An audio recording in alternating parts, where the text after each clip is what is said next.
निश्चित ये भंजनगरवासी आज बहुत खुशी कहीं जो ये सिंदूर ऑपरेशन सिंदूर होता से सिंदूर जो आम भारतीय सेनाबाहिनी जो विजय होती से विजय दिवस उपलक्षे आज जो भंजनगरवासी समस्त तरफ समस्त जो त्रिरंगा दिवस जो विजय दिवस पालन कर समस्त गर्वित कि आम भारतीय समस्त प्रत्येक नागरिक आज गर्वित यही सिंदूर विजय पाई। एभली दिन में देशवासी कौन आप मेसेज भारत एकाठी एकता भाव में कार्य करने कौन मेसेज ये जो एकतार सूत्र बंधाई से गोटे मेसेज आस एकतार सूत्र जो आम बांधि रखू गोटे काठी जो गोटे भांगी जाए कि मिलित भाव में 5-10 काठी रहे से केवे भांगे ना से एकतार सूत्र आज आज जो आम विजय दिवस जाइए से एकतार सूत्र विजय दिवस आज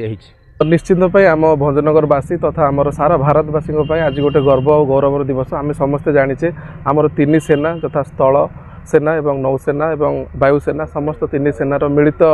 जो आमर ऑपरेशन होता ऑपरेशन सिंदूर जो मैसिव विक्ट्री होती भारतर से आम समस्त आज भारतीय भाव आज गर्वित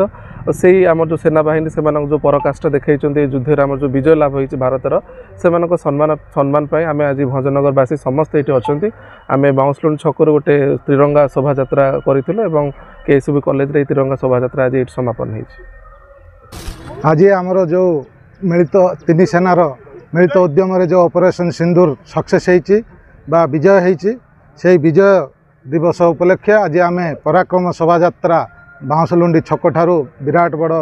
बाइक रैली बाहर करी आज आम केएसयू कॉलेज पर्यंत बाइक रैली करूँ एथिरे आम भंजनगर समस्त बासिंदा सामिल होती एवं आम 3 सेनार मनोबल को आउरी दृढ़ करने समस्ते आम सेना सहित मिसिक भारत माता की जय। भारत माता की।